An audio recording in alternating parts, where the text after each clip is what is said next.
welcome to Round Robin. I'm your host, Robin McCormick from the City of Hampton.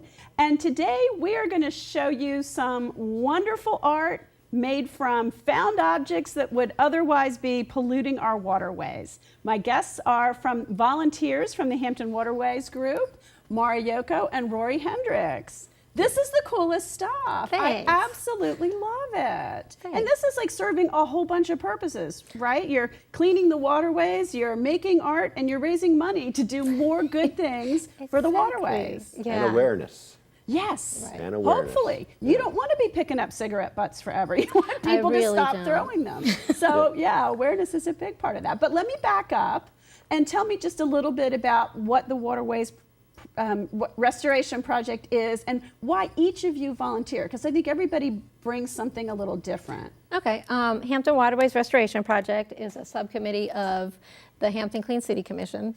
I really can't remember how I got involved with it, but it's probably because I've always done beach cleanups and I met somebody who hooked me up with somebody else. We do beach and kayak cleanups. Some of the people in our organization do oyster restoration. Some do water quality testing. We do a lot of educational and outreach activities. We do a lot with the schools. And why do you do it? Because this is a lot of time. I do it really because I love animals, and the thought of animals ingesting all the plastic and cigarette butts and trash that's out there really kind of breaks my heart. So, yeah. Okay, and Rory, what about you? The same type of reason. You know, I don't want to be ingesting the fish that have eaten plastic, you know, and getting that inside me. And another thing is, I love kayaking, stand-up boarding. I love being out near the water. And just to be on the beaches that would be clean Right. and enjoying yourself is what I want to do. So when I have time, I get out there and clean up the stuff that I see out there. And so one of the things is, you guys are all volunteers, Right. but it does cost some money, right? You need some supplies. Right. I mean, there are things you need. Right. The water quality testing, you Oh, need yeah. very specific supplies to do that within the guidelines of the DEQ.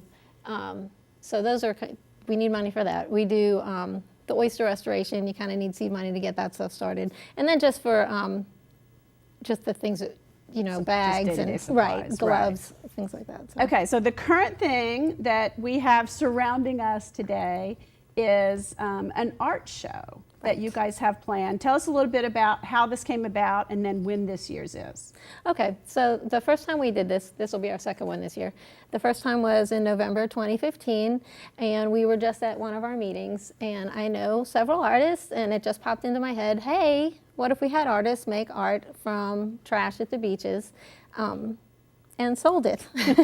And it was, everybody liked the idea, and I thought somebody else was going to do it, but I ended up doing it. And but I had a lot of help, and it was really pretty successful. We were surprised. I was surprised. I'd never done anything like that. And this was the piece that I bought last year. Kai Blackwell made it. These are all things that I found. So we're looking at this, and if you can't tell, and you do sometimes need to be at the right angle, this is a turtle. Mm-hmm. And tell us what the components of Sad Mr. Turtle, actually he's Happy Mr. He's Turtle. a beautiful turtle, but He he's made is. out of sad things. Yeah. So this is a snorkel. This is a piece of styrofoam, but I'm not sure what it's from. This is a styrofoam With plate. other little things of trash glued Right. to it. This is, you know, those bags that citrus comes in. Mm-hmm. This is a balloon. This is a koozie. That's a styrofoam plate. And so she put it together and made that. And you said this even was- the rope even that the rope it was hangs found. from is also found. So these are all things that got removed from our waterways. Sometimes people think, oh, it doesn't hurt to have a styrofoam plate out there in the water. I'm just going to toss it. Right. What can happen? Well, you know, it breaks down, but it doesn't disappear. It just breaks down into smaller pieces of plastic, and then, like you said earlier, the animals eat it, and we Yeah. eat the animals. Well, so and it's a choking hazard. It can It kill is. animals, and things like balloons and plastic bags in particular, or they can get their heads stuck in Right. it. As a Or matter like of- what happened here 2 years ago with a whale that choked on a CD case. Oh, I never heard the outcome yeah, of that. I it mean, I remember the lacerated- whale, but I didn't know what happened. the CD case had lacerated its stomach, and it couldn't feed. And I read that, because I was looking up what cigarette butts do to animals. You know, I don't know if smokers don't think or if they don't, you know, but those are really toxic. And I guess if you're smoking and not admitting that you're putting toxins in your own body, maybe you're not thinking about what it does. Well, I just had a to the discussion with the earth. guy 2 days ago, threw his cigarette butt on the ground, and I was like, hey, you know, what are you doing there? Oh, it's going to be gone in about 20 years. So right there you're going, well, no, it's not. The paper's going to be gone, but there's plastic in all those filters. That's not going to be gone. That's never going to be gone. And there's chemicals. And there was that like are in the filters. 30 steps Yeah. away, there was a place for him, a receptacle to put his cigarette in. Like, what are you doing? Pick And it then up. Come what on. happens when the animals eat it is their stomachs don't digest the plastic or the cigarette butts. They feel full, so they're not hungry, and then they starve to death. And it fills up because it holds the room in their stomach. And I mean, tobacco's not good for them. And No. even if the tobacco's mostly smoked away, you've got all of the stuff in the filters that got trapped that are also, you know, not safe. So, But it's like anything else. It's like the plastic lids off of cups and straws. Things like this is all plastic. And eventually, with the water and the waves and the rocks, it breaks down into smaller pieces that they can. Yeah, you know, not all those animals can eat a straw. You know, some of the Right. bigger ones, but not the small ones. But once it breaks down, now it becomes ingestible to them. Right. well, let's just stay on the cigarette butts for a second because I want people to look at Rory's artwork here and for you to tell us about it because this is actually absolutely beautiful mosaic. I mean, this is a reproduction of it. There was an original There was mosaic. a regular picture, it's about this big, and what it is just a dolphin, and it's a kind of a scratch and sniff. What we did was I went out and got cigarette butts from Fort Monroe area, from Grandview Park, and just around the ECPI where I go to school. Just picking up cigarette butts, took all the paper off of them because the paper is the biodegradable part, and all the filters all had different coloration, so I created a dolphin out of it, and it looked really good from far away. Yeah, but I'm as like, you got it's close, like made from driftwood or wine corks. Yeah. It's gorgeous. as you got closer, though, the smell of those cigarette butts, because I didn't polyurethane it or anything, so you got that when you Yeah. walked up to it, and it kind of, to me, it was in our first art show, and it kind of gave that feeling of this is what the art show's about. You know, now Right. you can smell and see the art show right there in front of you. So did someone buy the piece? I mean, it would be as beautiful as it is. I don't know that I would have wanted the smell in my living room where I would have hung it. Exactly, yes. A professor from Hampton University bought it. So it may have been an educational piece, or maybe at Well, some point eventually it the got smell go away, and then Yes, they could that's- finally get it into their Yeah, office. yeah. It's a nice looking piece, you know. It's just- beautiful. I'm is beautiful. amazed. I'm amazed at how people can take trash and turn it into something gorgeous. As beautiful as it is, we wish it didn't exist, though. Exactly. Yes, I'd rather yes. not had those cigarette butts to pick up and had to figure out something else to make. Right. Well, okay. And you have made a new piece for this year's. Yes. And tell us about that. That is going to be in the silent auction this year. Yeah. People can bid on it. Right. Went out and found a piece of driftwood, and the idea I That is had was to gorgeous. somehow use in cigarette butts again. This piece just spoke to me as this is the one that needs to come out, and I took cigarette butts, and that's what those little flowers are, the yellow and green. Yeah, I want Those to are point to cigarette butts these that are because they coming don't out. look like it at all. You've really disguised them. It looks very, Like you know, it's yeah, like an actually underground natural or something, plant, exactly. right? And Underground then, flowers. The under fish water were also flowers. trash that were had water damage to them, and I sanded them down and redid those.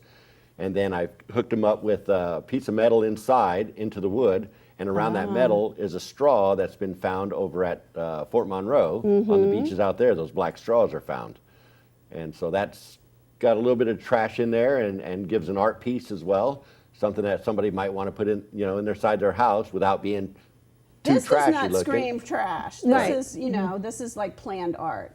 You also didn't mention, but you've got a shark tooth on here. Yes, one of my things I like to do is go out to the Potomac and collect shark teeth, and I wanted one for the piece. So add a And little lots of, something you know, to it. little shells. It's a very natural looking art piece. So people who have an interest in this or many other pieces, you guys are going to have a show and Right. silent auction. Tell us Right. a little bit more about your time frame and where this is going to be. Okay, the opening is Saturday, November 4th from 6 to 11, and then it's going to run through the following, well, Saturday's the 12th, No, What if- till Sunday, the 12th. and then Sunday people can pick up the items that they've had the highest bid on.